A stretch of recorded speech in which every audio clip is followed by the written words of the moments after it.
beautiful videos that have been collected from around the world. Thank you. Join me in welcoming Tom Lord and the Breakout for this tour.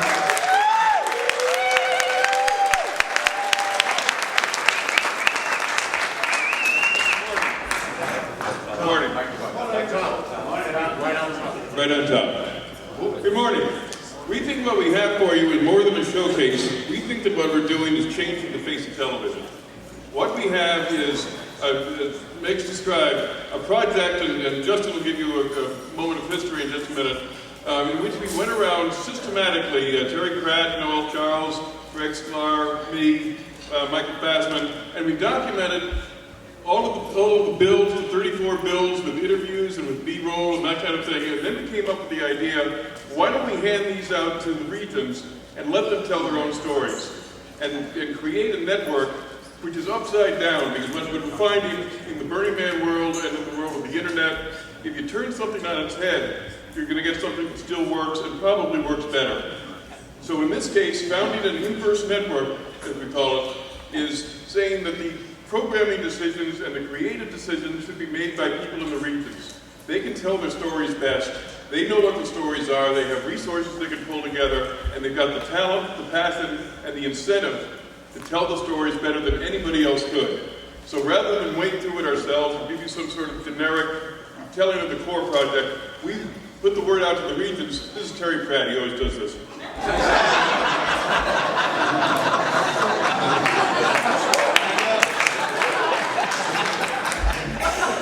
And what we did was we put the word out through Jackrabbit Speaks and through the regional contacts. Right now there are 22 edits. 22 edits either completed or in progress to create this network. And that's astounding. We didn't get 22 people in a room and just say, who's in? We had 22 people take the offer individually, stand up in their regions and say, we want to tell our story. And I cannot tell you how incredible these stories are. And what we're hoping, and what we're confident of, is that the relationships that emerge from this exercise, the core burn, is going to create the friendships, the relationships, and a new kind of distribution engine that becomes the network of the future. I don't know if you know the term crowdsourcing, but basically it says that for 50 years, we all became very good consumers of media because it was all one way. It was put, through an antenna out to your receivers. Now that we have technology that allows us to create as well as to consume, it turns out we have equal capacity for that, equal enthusiasm for it, and we want to share. And there is no better community in the world that can pull this off than the Burning Man community with the stories we have to tell. Let me just show you one guy who's now in Israel, he's in Belgium, and we didn't have anybody immediately stand up and say, I want to do Scandinavia. They brought a Viking boat, the core burn. So I got in touch with our friend Jan, and he put together an amazing edit. And then he sat in front of the camera and just wanted to say hello to you this morning. Here he comes again.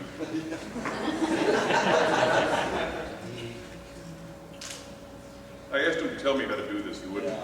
It's called crowdsourcing. Yeah.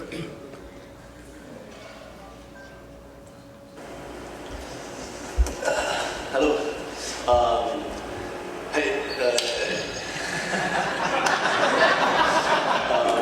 My name is Jan.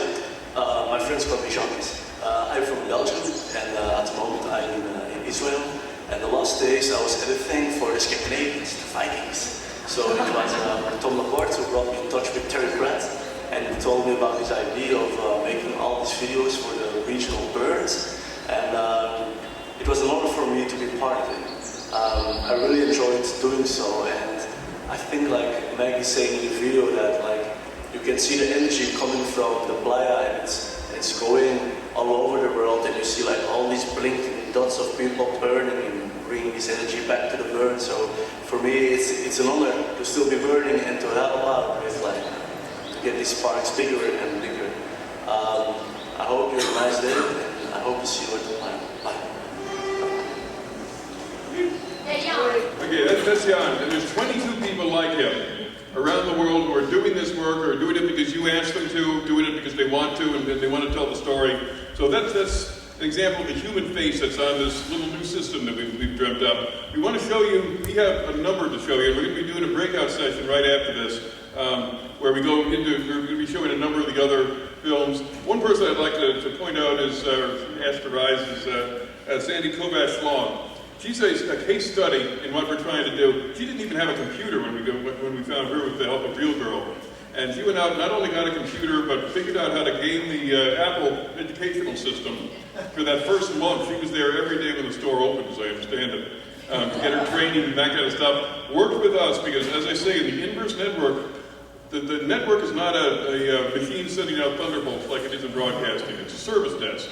And our promise to all the people who take us up and want to tell their stories on the regional basis about regional events and people and projects is that we'll support you. We have people in Los Angeles, San Francisco, Chicago, New York, other people who are able to help with everything from music licensing to technical advice to graphics and that kind of thing.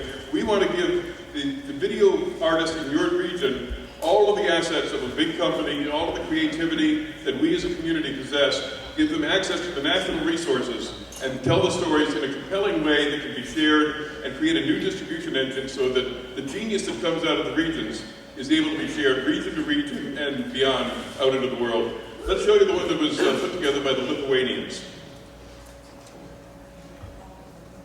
They're all about 3 or 4 minutes.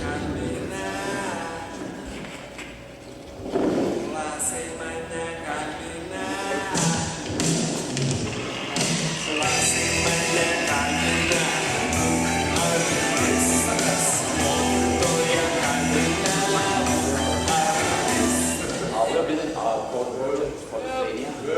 This is our first time we're doing this.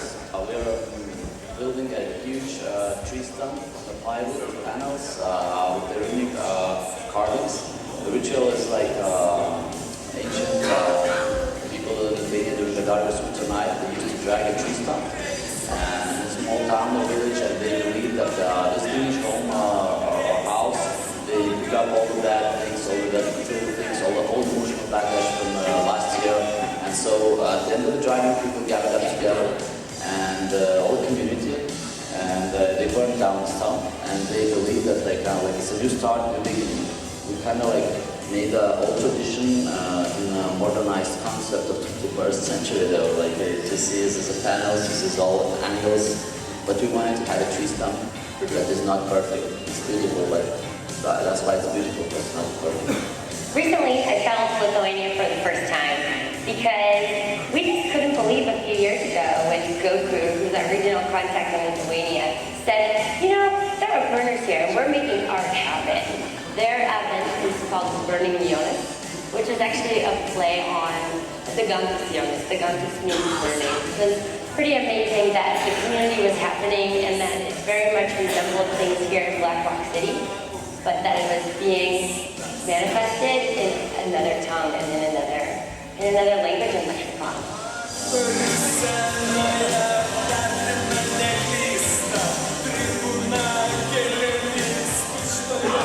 I've been helping to build and paint the van. This is going to be the heart of the Gantus Jonas. It has the names of all of the crew members. We'll put it in the man, and it will burn tonight as part of our celebration.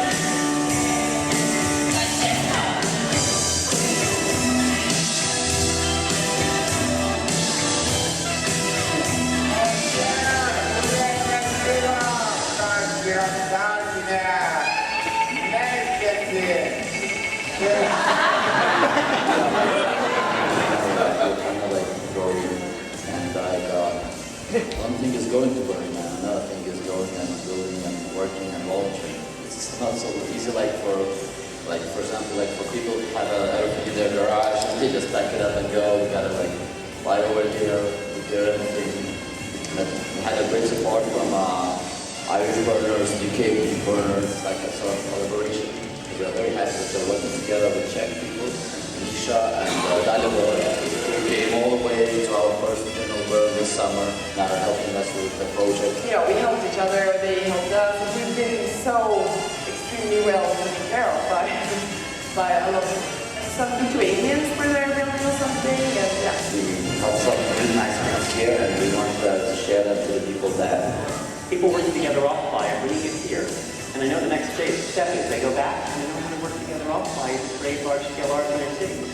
I'm really hoping that it will inspire regions to team up with one another and to work on a project together. I think that that's what will happen next. I think maybe they had an amazing neighbor that they camped next to and they shared tools and shared resources. Well, what about next year if they teamed up? What if a smaller group that doesn't feel like it has the infrastructure, maybe the fundraising might to make a project happen? What if the more seasoned groups who've done core projects here might be able to help to facilitate their projects and give them a helping hand?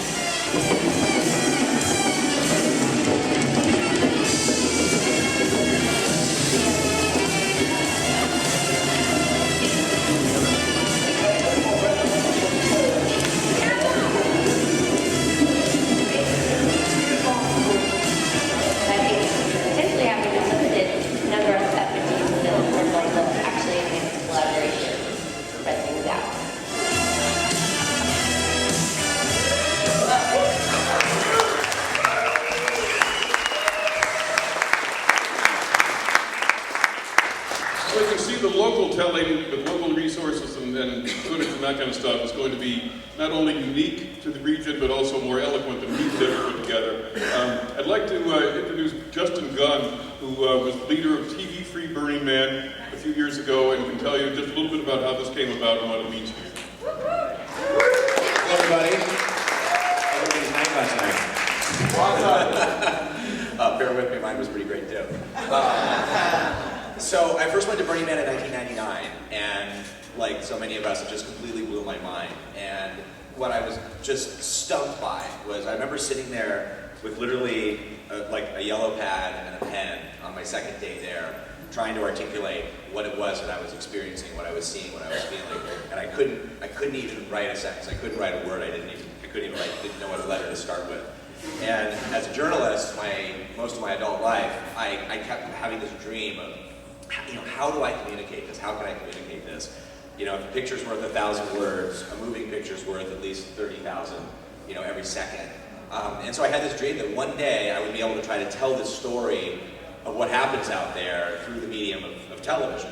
But that was 1999, and that was a far way off. The community wasn't ready for it. I first got that chance in 2005 when I was working for then startup, brand new and fledgling television network called Current TV right over here in San Francisco. And I was allowed to come in and show what I could do and try to tell the stories that I could, and I did that. And it went over well enough that they invited me back again in 2006, and I brought a small crew of guys, and we had the harebrained idea that we were going to shoot and edit on-site, on Playa throughout the week and feed via satellite so that people at home could have a real-time experience of the burn. And we even carried the burn live for the first time on television on Current TV. So that happened in 2006, and then we did it again, even bigger in 2007, and then even bigger in 2008. And after that, it was, we all know what happened in 2008. The economy went to shit, and basically Current TV said, stop saying, yeah, sure, here's $100,000, you can go play in the desert, at Burning Man. So that project kind of went dormant. And it wasn't until just before 2011 that I heard from Tom Laporte and Terry Pratt this idea that, hey, what if we just kind of tried to do this again, but we did it on a shoestring? And we just kind of pulled together the resources that we already have on the media team and media professionals. And so we did, and Terry Pratt went out there and shot all these interviews and all this beautiful B-roll of projects on play. We did art projects in 2011. We shot 9, and I think we ended up finishing 7. And at that point, it was still pretty much just a small cadre of people sort of coming together and figuring out how to do it. But it wasn't scalable, and we had an even bigger ambition for last year, which was to cover all 35 of the core projects.